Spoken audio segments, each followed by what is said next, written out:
What does it mean to be human? That's what we're going to be talking about. It's part of a series that we're doing over the next few weeks. I guess looking at a number of questions, issues, challenges that we face in the world today as humans, as people, as part of this society, Western society in particular, but also as a church. And we're swimming in this sea. And what are we doing swimming here? You ever had this come up? This is so annoying. You want to get started on your teaching and, good. Initially I was going to have it fail, and I thought, well, what do you do when it fails? Well, I'll sit down again and that'll be it. Has anyone ever had a failure with that? Anyone failed the test to be human? Isn't it annoying? This has been an interesting week for me. I was at Film Club on Tuesday, and we watched this film, Belle. It's a Japanese anime version of Beauty and the Beast, the Disney version. And there were very sort of strong resonances with the Disney version, but it's telling it in a very different way. The story of a young Japanese, a teenager, who finds her true self by entering this sort of virtual reality, a universe called You, just the letter U. The internet unlocks our best selves. That was from the review I read in Wired magazine. And this is what the director of the film, Mamoru Hosoda, said. It used to be that there was only one reality. There was only one reality that we were all part of. Online, people can explore other possibilities. They can have outer egos, or other selves, alternative selves, and live more freely.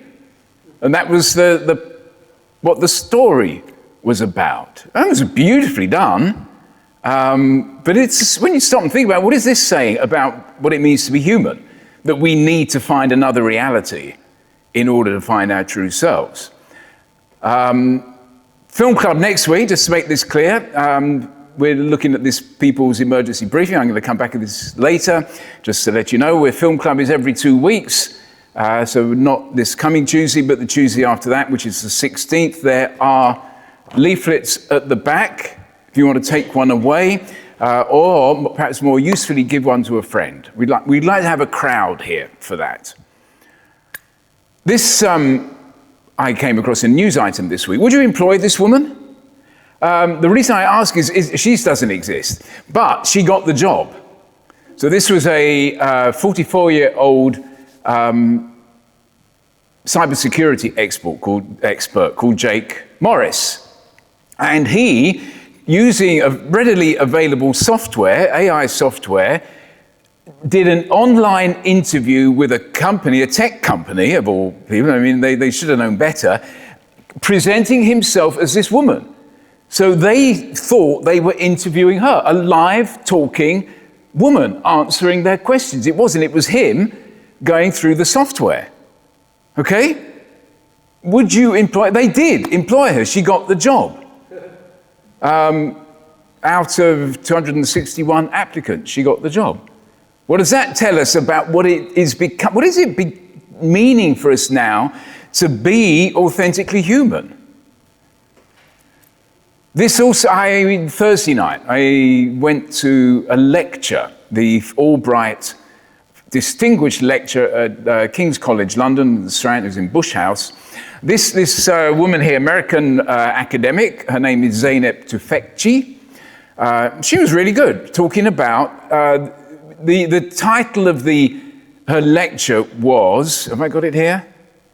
It's something about no, I haven't got it. What are the real nightmares we should be having about AI? What are the real nightmares? What should we be worried about? And the basic point she made was, we tend to worry about the jobs. The AI taking away jobs. She says that's not the real problem. We know how to solve that problem. The real challenge for us is that AI will break down trust. in society. And that example of the woman who got the job is exactly that.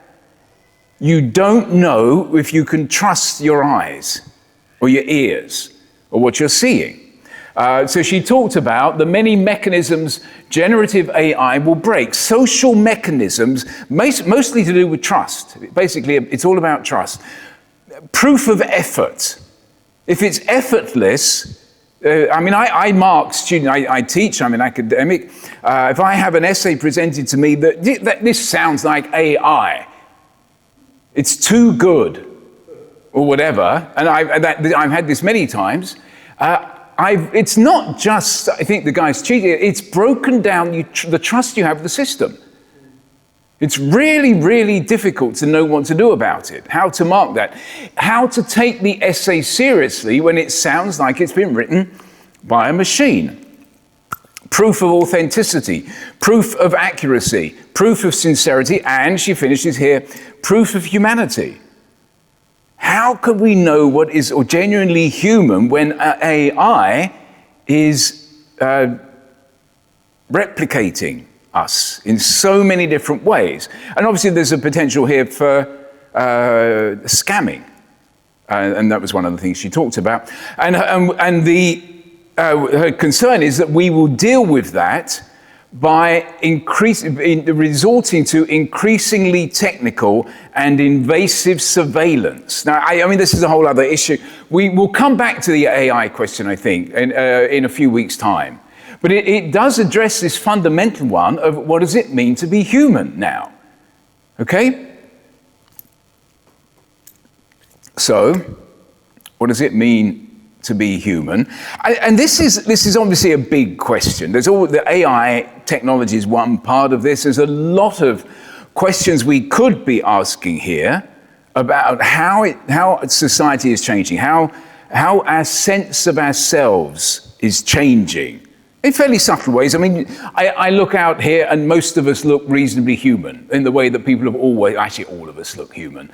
In the way we always have. But perhaps there are some really subtle and significant and powerful ways in which the assumptions that we used to have are being challenged. Now, one would be, and we're not going to talk about it now, is how do we understand our core identity as male and female? That's obviously been part of a major debate in public over the last few decades.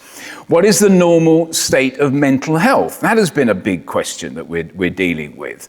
Have we taken it for granted that there's a certain way of being mentally healthy and a lot of other people are simply outside of that and subnormal?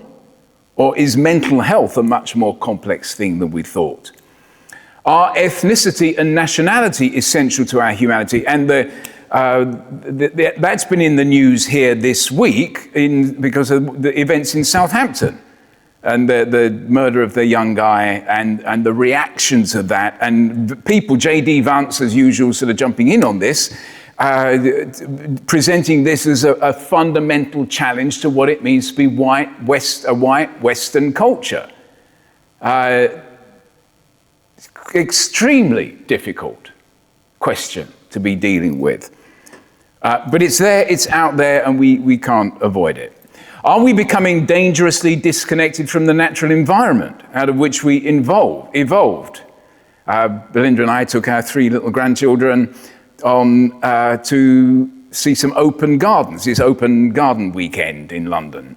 And this was in the city. So a couple of tiny little gardens attached to the churches, with most of them in pots, and some rooftop gardens, which were wonderful. You've got nice views of the city. But it also sort of highlights the fact that we live in such an urbanized environment that it's something of value to take the trouble to go and take grandchildren to see potted plants. And the guy had hidden plastic animals in there, and they had a wonderful time in this tiny little garden, about as big as the space we have outside here, searching for plastic animals. It was brilliant. That was us, that weekend. We talked about this the last couple of weeks. Are we being reduced to consumers of goods and services? Is that our fundamental value as modern humans? Is AI making the human mind redundant? We'll talk about that more at some stage. Why do people stepping out into a busy street staring at their phones? What does that tell us about, what's going on in our heads? And what is the place of humanity in an immense universe? We're more and more conscious of the fact that we are a very small planet in a vast universe. What does that tell us about the value, the importance, the nature of humanity? Elon Musk is always good for a controversial comment, not all helpful. He says this: I think generally people underestimate the capability of AI. They sort of think it's a smart human, but it's going to be much more than that. It will be able to do everything better than humans. And you have to listen to him. He's not an idiot. Human civilization is still a tiny startup in the grand scheme of things. There's a fundamental difference, he says, if you sort of look into the future, and this is one of the things I'm going to be talking about, looking into the future. We have to do this. This is part of being human, is to look into the future. A fundamental difference between a humanity that is a space-faring civilization. He sees us traveling to Mars, perhaps beyond the solar system. I don't know what's going on in his head. That's out there exploring the stars, yes. Compared with one where we are forever confined to Earth until some eventual extinction event. Is humanity a space-traveling species, or are we confined to Earth until some eventual extinction event?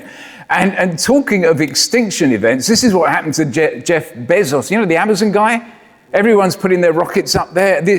Just last week, it blew up during testing on the launch pad in Cape Canaveral. Getting to the stars is not going to be easy, but we dream. Humanity has these dreams, right? Transhumanism. Has anyone heard of transhumanism? This is from Wikipedia. Transhumanism is a philosophical and scientific movement that advocates for using advanced technology, such as artificial intelligence, genetic engineering, and nanotechnology, to fundamentally enhance human capabilities. Its ultimate goal is to overcome biological limitations like disease, aging, and even mortality, paving the way for a post-human future. Now, it's not sort of happening immediately, but you do hear of people who would love to see this happen. People are investing money in this, and in some ways it's obvious. You do want to overcome disease. Aging is more complex. Mortality, well, I don't know what to say about that. This is from the Sistine Chapel. The plant there is simply to preserve Adam's modesty. It's not part. Michelangelo didn't put the plant there. That was me. Okay, that's sort of the old version, right? Human origins. But when we start dreaming, I know how well this works. This is what AI gives us. A very different transhuman, post-human Adam. Yeah, it's not a reality yet. But it's very much part of the dream that's emerging, that's growing within us as humanity. So this is what I want to say, part of the sort of the basic point here. To be human is to be part of a story. There's all sorts of things we can say about what it means to be human. But this really, I think, gets us into the biblical part to this. To be human is to be part of a story with a past, a present, and an imagined future. A dream. Dreams that we have as a human species. And for example, we were, a couple of weeks back, we read this passage. We were sort of talking about how the early church saw imperial Rome, pagan Rome, as a consuming power, an empire that was consuming the nations, consuming the wealth of the nations for itself. We were sort of talking about consumerism. One of the seven angels who had the seven bowls came and said to me, you don't have to worry about the context or the imagery or everything else, just come, I will show you the judgment of the great prostitute who is seated on many waters, with whom the kings of the earth have committed sexual immorality. It was important for the early church that they saw some things that were going to happen. They had a story of where they came from. They knew where they were in the present. They also needed to imagine a different future. So this is part of what, this is sort of, I think, the key thing I want to get at here. So let's go right back to the beginning. In the beginning of Genesis, the first black hole. We're not going to talk too much about black hole. I'm so glad you're back here anyway. In the beginning, it was sort of chaos. It was dark, but the Spirit of God was moving over the face of the waters, right? And God said, let there be light. And there was light. And then I guess just sort of have a look a little sort of more diagrammatic here. There's dry land appears. Let there be dry land. I don't know which day this was. Vegetation on the land, right? Then, for some reason, the lights in the heavens, the sun to light the day, the moon to light the night, and the stars, okay? Living creatures. There we have a living creature. Actually flying. That took some work, I tell you. Getting a living macaw to fly across the screen. Living creatures, and then finally, of course, humanity. Made, created in the image of God. Let's have a look at that thought. Let us make humanity in our image. Then God said, let us make Adam. The word for man or humanity, depending on whether your translation's up to date or not, is Adam. Adam is humanity. Adam is man. In our image, after our likeness, and let them have dominion over the fish of the sea, and over the birds of the heavens, and over the livestock, and over all the earth, and over every creeping thing that creeps on the earth. So God created Adam in his own image. In the image of God, he created him, male and female. He created him. So just ask the question, what does it mean to be created in the image of God? Now, I'm a biblical scholar. I'm not really a theologian. There's a subtle difference there. We've sort of thought what it means to be in the image of God in all sorts of ways. We've modernized that idea. I just sort of, in the ancient context, possibly more limited in what was being said about humanity in the image of God. There's a couple of ideas that I think we can focus on. One is this, a sort of family likeness. And we say this because at the beginning of Genesis chapter 5, we read, this is the book of the generations of Adam. When God created man, he made him in the likeness of God. Male and female he created them, and he blessed them and named them Adam when they were created. When Adam had lived 130 years, he fathered a son in his own likeness, after his image, and named him Seth. So the image seems to sort of carry this idea of sort of a family inheritance. What you inherit from your father, from your parents. It's passed on. So that it suggests in some way, obviously you need to sort of think more about what it actually means, but humanity's inherited sort of a family likeness from God. That's one likely idea that's going on. Another one is a royal likeness. Now that's an image of Sargon II. He was king of the Neo-Assyrian Empire from 722 BC until 705. You would use, if you go to the British Museum, you'll see these sort of images, the bas reliefs, the stunning images. And the whole point was that if you were a king in Nineveh and your subjects were a long way away, they could sort of forget you're there. I mean, you don't have mass media, you don't have television.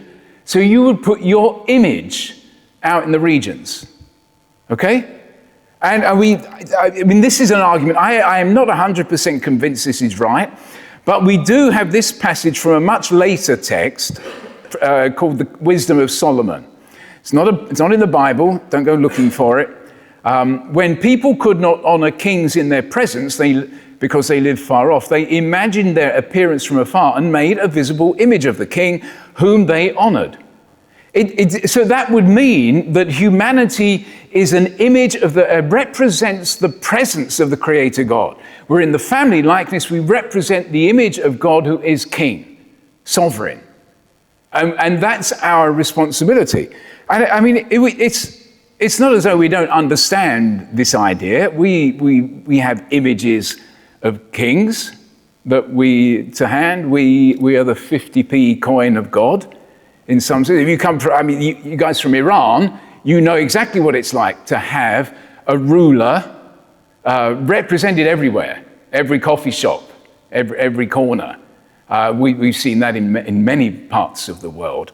We do that. It's a way for human monarchs to assert their presence and power and control. And don't you dare step out of line. That's not what we're seeing in Scripture, though. That's not what we're seeing in the story of humanity that is unfolding in these chapters in Genesis. And I think that's worth thinking about a little bit more. The Atrahasis myth, I think that's in the British Museum as well, that tablet, it's broken. So the story that it tells is a little fragmented. But one of the things that I think we need to grasp is that people tell stories about the same thing in different ways. Now, this tells the story of creation. One of the sort of the Babylonian, Sumerian, Assyrian myths from out in the Mesopotamia out there, where Iraq and... So, the point is the biblical story is in competition with other stories. So, that is a boat with Atrahasis standing there, he's a man, and there are animals on the boat because there's a flood. This is an old story, but older than the biblical story. And this is challenging, I guess. So if you don't agree with me on this, that's fine. But this is a common way that scholars are going to be looking at these ancient texts. So in the Atrahasis myth, we begin, there are two classes of God. There are the high gods and there are the lower gods. And the lower gods are there to do the work, to serve the higher gods. So they're out there digging ditches, they're building cities, or whatever they did. I don't know, hard work, laboring. And they were overworked and they threaten an uprising. They go on strike, they're going to start a rebellion, they're going to do something, they're going to cause trouble. So what they decide to do, the gods, is create humans to do all the work. So humanity is created as a slave caste, a slave society to do all the work for the gods. However, humans make so much din, so much noise, I don't know what they're doing, partying, driving around in their loud cars, whatever it is, that the gods decide to destroy them in a great flood. Atrahasis builds an ark to save humanity, and he is allowed to do so. The gods allow him to survive because they need the sacrifices that the people make. Okay, so they're all the way through this, humans are there to serve the gods, that for the benefit of the gods. They're slaves right from the start. The gods impose strict limitations on humanity, infant mortality, so a lot of kids die in childbirth or at a very early stage. That's a way of keeping the numbers down. It's kind of cynical, it's kind of tough. That was the view of the world, and that was how they experienced the world. And celibacy, so a lot of people went off to be priests or whatever and didn't have children at all. We don't need to worry about that. In Psalm 8, we have this amazing, I think, passage. The psalmist says, when I look at your heavens, and look at the skies, look at the cosmos, the work of your fingers, the moon and the stars which you have set in place, what is man? What is humanity that you are mindful of him? and the Son of Man that you care for him. Yet you have made him a little lower than the heavenly beings and crowned him with glory and honor. So we have to add to our little sort of pyramid here, angels, in the biblical view of things, angels. So look, the story begins really well for humanity. Humanity takes over the management of the world as children might take over the family business. Humanity is endowed with royal dignity, crowned with glory and honor. Creation is a blessing. Creation is a wonderfully good thing. It's not a curse. It's not drudgery. Humanity is an object of wonder. It's just extraordinary that there should be these creatures here who can look at the heavens and wonder about the God who made all things. Humanity falls just short of being divine, a little lower than the heavenly beings. But as you know the story, it's all downhill from here. Adam is formed from the dust of the earth to tend a garden. Eve is created from Adam's side to be an equal companion. Okay, and there's a whole thing we could talk about there. They are tricked by the serpent into eating the fruit of the tree of the knowledge of good and evil.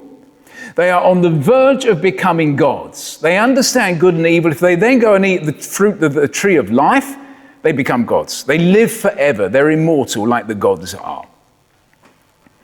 Therefore, they are driven out into a hostile world where death reigns. Cain murders his brother Abel out of jealousy. Humanity spreads over the face of the earth, but becomes increasingly violent and wicked and corrupt and unjust. God determines to destroy all people by a great flood, but instructs Noah to build an ark. So this is telling the same story, sort of, but with a very different set of concerns and values. This is about justice. This is about violence. This is about what we have become as a species. Creation begins again after the flood. God blessed Noah and his sons and said to them, "Be fruitful and multiply and fill the earth." That's new creation.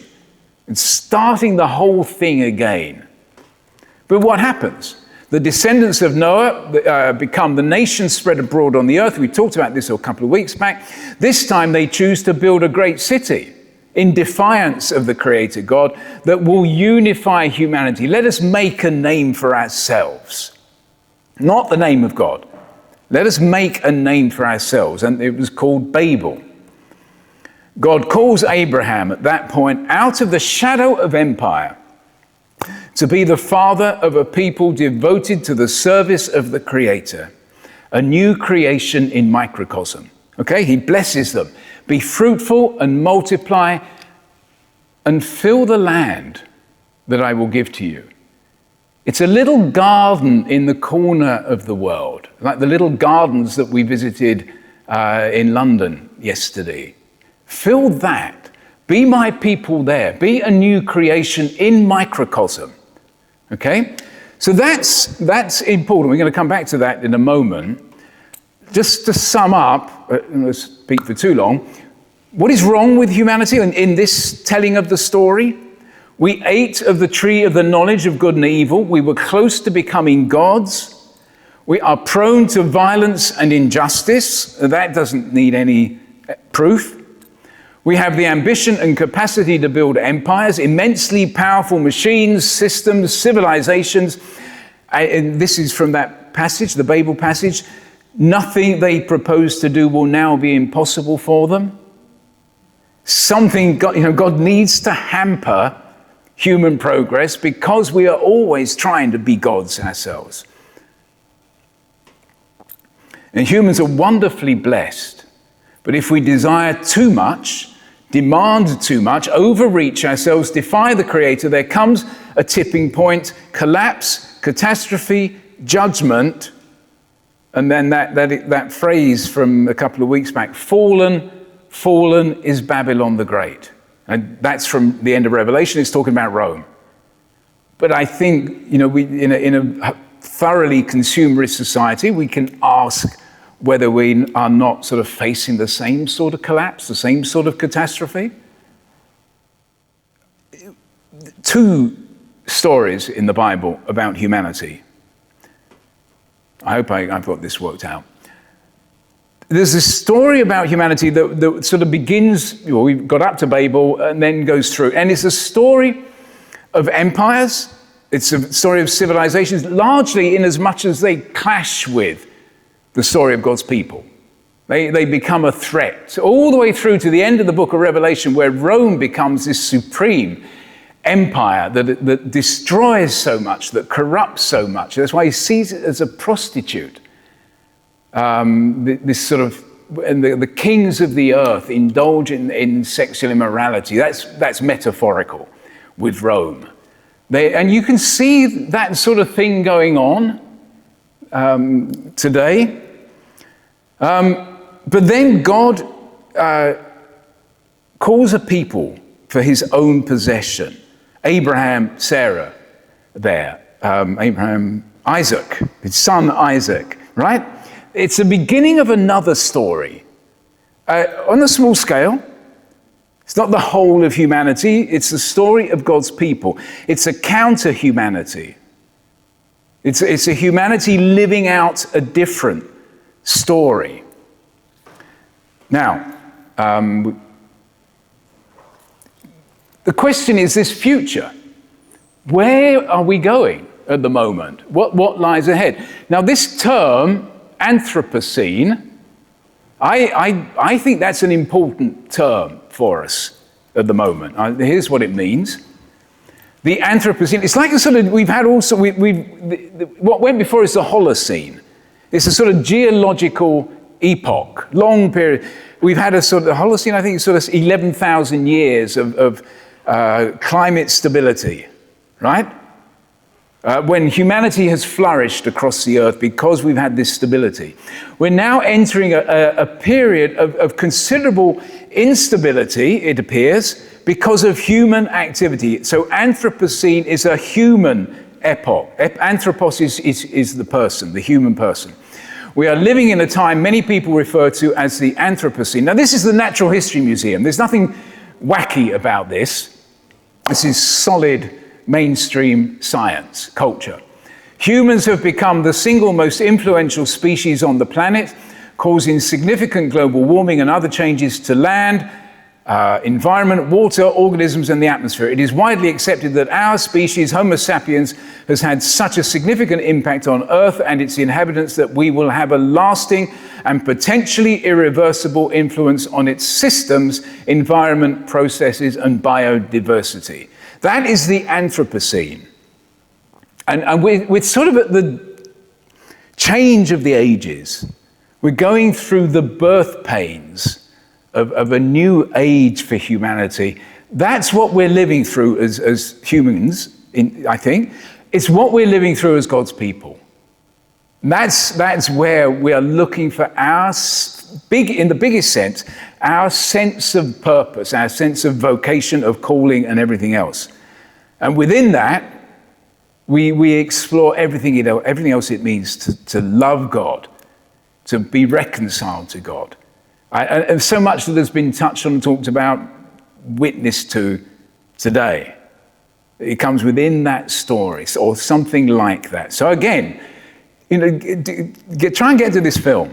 It's not our film. It's not a Christian film. It's put on by a secular organisation who want to sort of get the nation talking about this seriously. Want to get Parliament, government talking about it, thinking about it.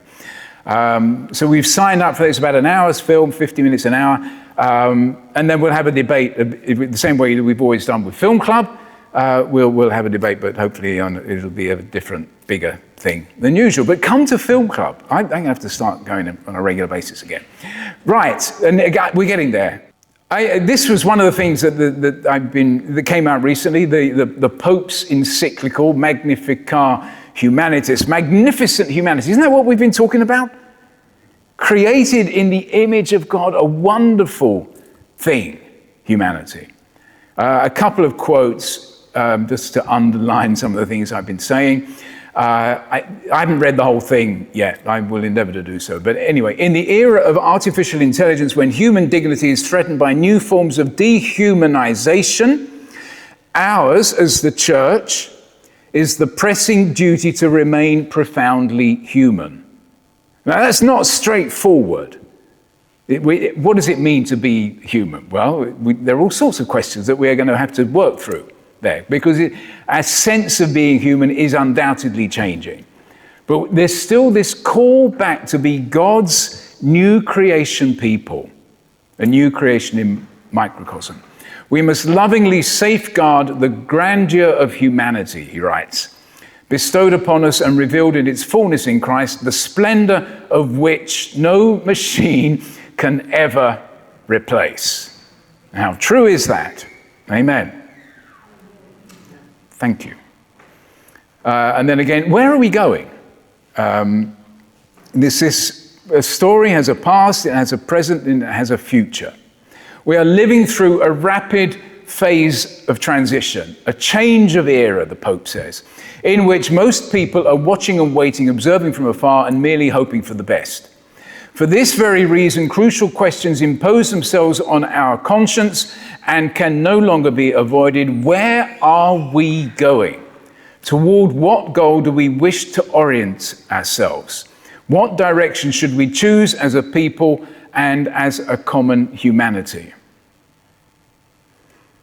So what does it mean to be human? I think one way of thinking about it is it means choosing which story to be part of. And just to go back to that illustration, two stories there.